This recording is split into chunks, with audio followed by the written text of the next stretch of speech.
Somewhere in Arizona tonight, there is a house with a sold sign in the front yard, and the people who bought it have no idea what they just walked into.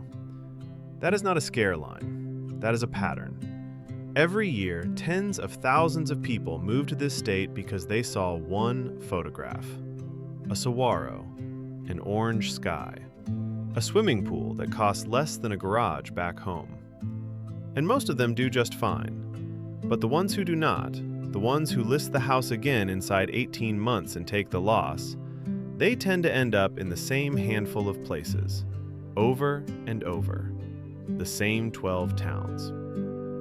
So here's the honest version. 12 Arizona towns that residents themselves rate the lowest, that people leave the fastest, and that show up on every local warning list somebody will tell you about only after you have already signed. Number 3 is going to stop you cold, because number 3 is the single most recommended retirement destination in the entire state. People have been telling their parents to move there for 60 years, and it is on this list for a reason almost nobody says out loud until they own a house inside the fence. One rule before we start. Not one of these towns is worthless. Every single one of them has people who love it and would not leave for anything, and most of them have something genuinely worth having. So you are getting both halves. The catch, and the reason somebody stays anyway. Anything less than that is just somebody trying to sell you a house. Let us begin at number 12. Number 12, Gila Bend. If you have driven Interstate 8 between Phoenix and San Diego, you passed through it, and you almost certainly did not stop. Gila Bend sits out there in the open desert southwest of Phoenix, a few thousand people, a gas station economy, and a reputation for heat that even other Arizonans find funny. And they should not, because it is not a joke. This is one of the hottest inhabited spots in the United States. Summer afternoons run well past 115 degrees, and they do it for weeks at a time, not days. Here is what nobody tells the newcomer.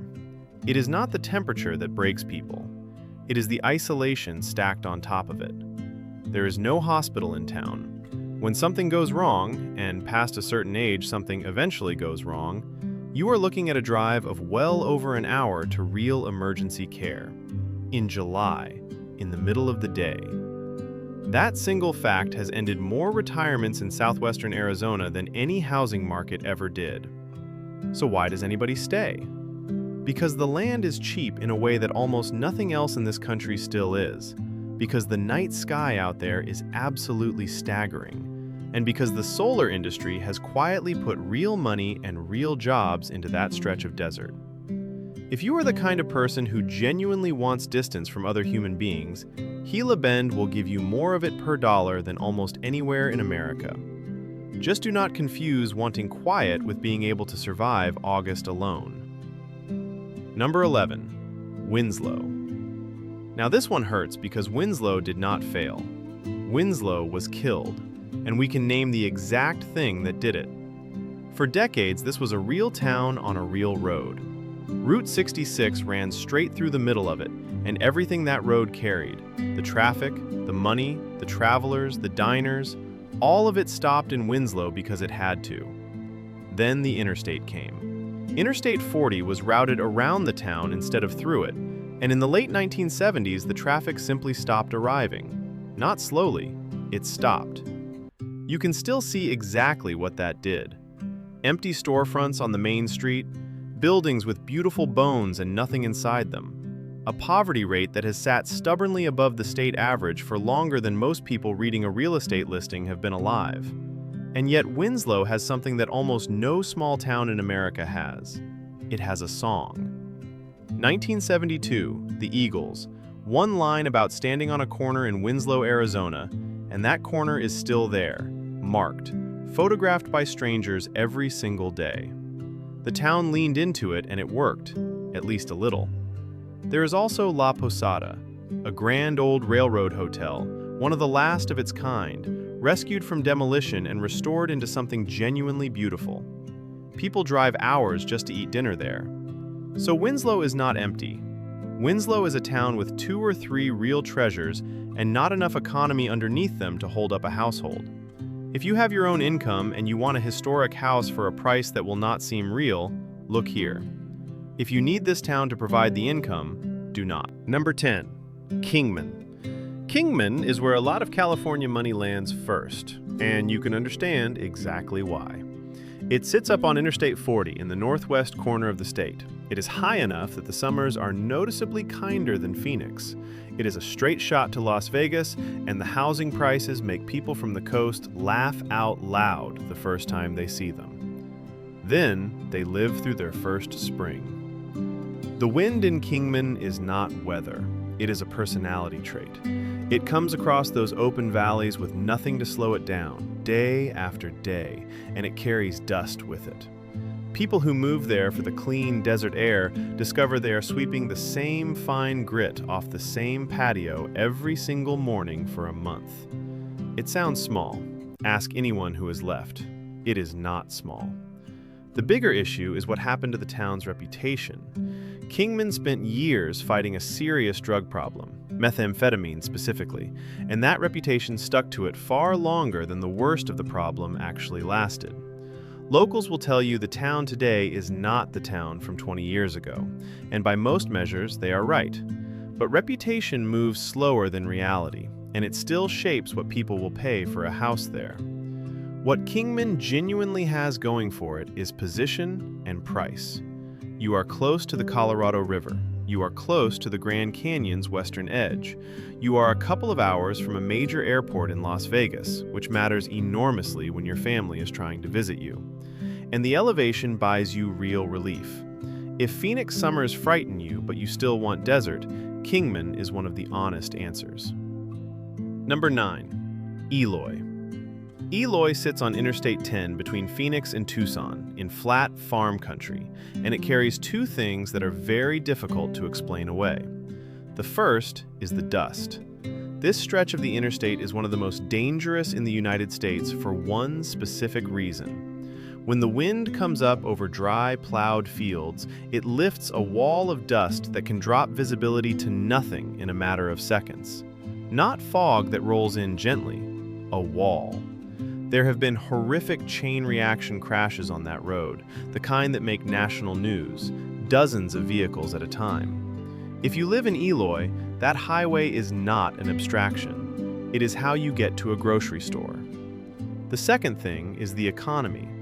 A meaningful share of the jobs in that town are tied to detention facilities. Whatever your politics are, and I am not going to tell you what they should be, that is a narrow and unusual foundation for a local economy, and residents talk about it openly. Now the other half, because there is one, and it is genuinely remarkable. Eloy is home to one of the most famous skydiving centers on Earth. People fly in from Europe and Asia to jump there because the weather cooperates almost every day of the year. There is a small international community in that town that has nothing to do with anything else in Pinal County. Housing costs are among the lowest you will find within striking distance of Phoenix, and the location, right between two major cities, is objectively excellent. Eloy is not a town without a future. It is a town where you need to look very carefully at the specific street. Number 8. Bullhead City. Bullhead City is on the Colorado River in the far west of the state, directly across the water from Laughlin, Nevada, and it is regularly, measurably, one of the hottest cities in the entire United States. Not hot like Phoenix, hotter. There are summer days there that make national weather reports, days past 120 degrees, and the river does not save you. Humidity coming off that water in July does the opposite of cooling you down. Longtime residents structure their entire summer around not being outside between 10 in the morning and 7 at night. That is 4 months of your year, every year, spent indoors. The economy is the other question mark. A great deal of it points across the river at the casinos in Laughlin, which means service work, seasonal work, and an income base that swings with somebody else's tourist season. But here is what Bullhead City actually offers, and it is not nothing. You have the Colorado River in your backyard, and if you own a boat, that changes your entire life. Winters there are close to perfect, which is why the snowbird population swells every year. There is no state income tax in Arizona, and you are 10 minutes from Nevada when you want an evening out. Property values are low enough that people arriving from the coast genuinely buy in cash. If you can honestly tell yourself you will disappear indoors for 1/3 of every year, Bullhead City works. Most people cannot honestly tell themselves that. Number 7. Globe and Miami. I'm putting these two together because anyone who knows that stretch of highway east of Phoenix knows they function as one place and they share one story. Copper. These are mining towns, and they have been mining towns for well over a century. When copper is up, the money is real, and the paychecks are the kind that used to support an entire family on one income. When copper is down, everything stops at once. That cycle has repeated so many times that the towns themselves have a kind of permanent bracing in them, a way of not getting too comfortable. The visual reality is the part people are not prepared for. You do not live near the mining operation. You live inside the landscape it created. Tailings piles the size of hills, terraced ground where a mountain used to be. It is genuinely striking, and some people find it beautiful in a strange industrial way. But it is not the Arizona from the postcard, and there are neighborhoods where the trucks are simply part of the soundtrack. Now the part that keeps people there. The downtown in Globe is a real historic downtown. Brick and character and buildings with dates on them, and it has been slowly filling up with antique shops and small businesses run by people who moved there on purpose. The elevation is around 3,500 feet, which means those brutal summers are noticeably softer than the valley below. And the prices are so low that people from Phoenix buy weekend houses there without thinking hard about it. Globe and Miami are for somebody who wants a town with a spine and a history, and who is not going to flinch at what 100 years of extraction looks like out the kitchen window. Number 6. San Luis. Down in the far southwest corner, pressed right up against the international border below Yuma, San Luis is a town most Arizonans have never visited and could not point to on a map. It is one of the poorest places in the state. Household incomes there sit far below the Arizona average, and the economy rests almost entirely on agriculture, which means seasonal work, physically punishing work, and wages that reflect both. Services are thin, healthcare access is thin. If you need a specialist, you are driving, and there is the crossing itself. San Luis is a port of entry, which means the rhythm of the town is set by border traffic, wait times, and policy decisions made 2,000 miles away in Washington. That is an unpredictable thing to build a life on top of. The other half is real too. This is a community with genuinely deep roots, tight family networks, and a culture that has been there far longer than the state line has. The food is extraordinary, and I am not being polite. Housing costs almost nothing, and for a certain kind of person, someone with family ties on both sides of that border, San Luis is not a compromise at all. It is home, and it makes perfect sense. For a retiree arriving cold from Michigan with no connection to the area, it is a very difficult fit. That is the honest answer. Number 5. Apache Junction. Now we are getting close to Phoenix, and the stakes go up. Apache Junction sits at the eastern edge of the metropolitan area, with the Superstition Mountains standing right behind it, and I will say plainly that the setting is one of the most dramatic in the entire state. When the light hits those cliffs in the late afternoon, you understand immediately why people came. The problem is what got built underneath that view. Apache Junction grew up as a landing zone for winter visitors and mobile home parks, and a great deal of that housing stock is old. Not charming old, old.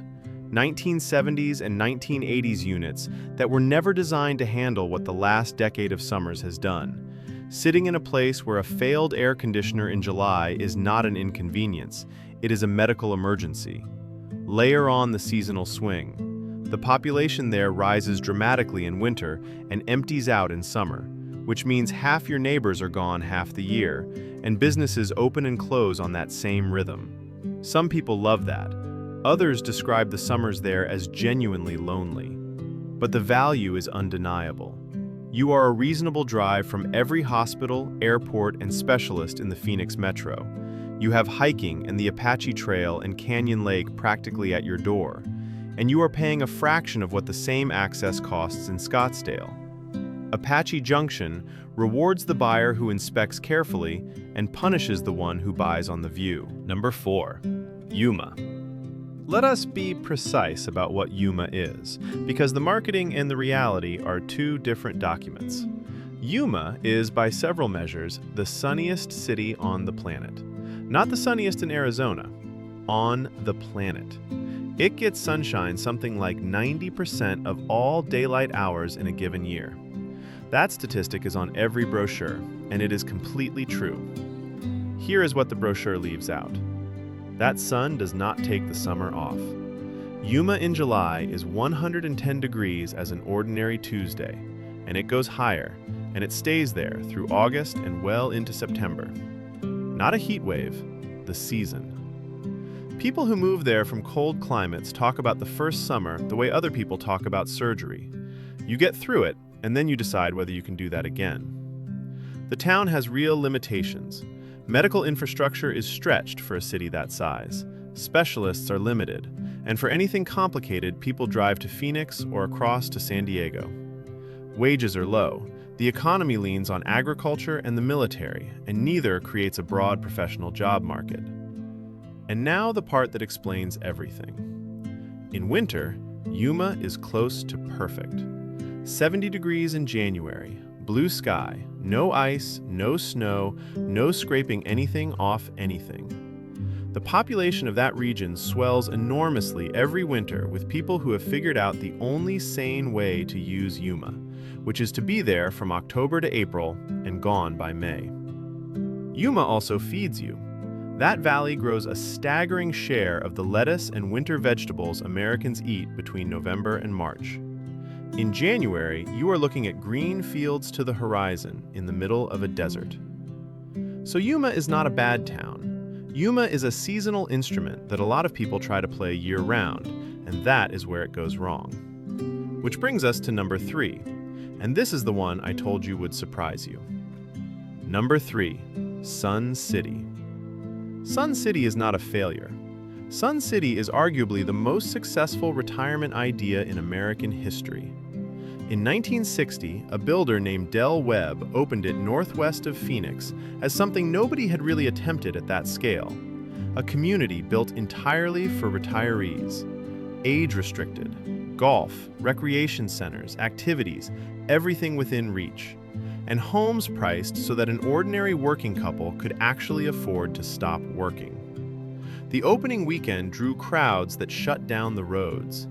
It changed how this country thinks about growing old, and versions of it now exist in every warm state in the Union. So why is it on this list?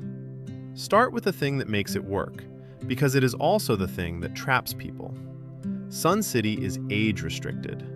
In practical terms, that means at least one occupant of every household must be 55 or older, and children cannot live there permanently. That is the whole design. It is also the reason there are no school taxes on those properties, which is a genuine and significant saving. But think about what that rule does over 60 years. It means the town has almost no young people in it, no young workforce living locally. And it means when you go to sell, your buyer pool is not everybody. Your buyer pool is retirees who specifically want that lifestyle, in a valley that now has dozens of newer competing communities offering the same thing with better kitchens. Homes in the original sections are now 60 years old. Original electrical, original plumbing, layouts from an era when nobody had thought about wheelchairs, wide doorways, or walk-in showers. That is the part people discover late. Families who inherit a Sun City house are often startled at how long it sits, and at what the market actually offers versus what they assumed. That is arithmetic, not rumor. Then there is the rule structure. Age-restricted communities run on covenants, and covenants govern things you may not expect. What you park in your driveway, what you plant, what color your door is, how long a grandchild can stay under your roof. For some people, that is exactly the point, and they will tell you the neighborhood looks immaculate because of it.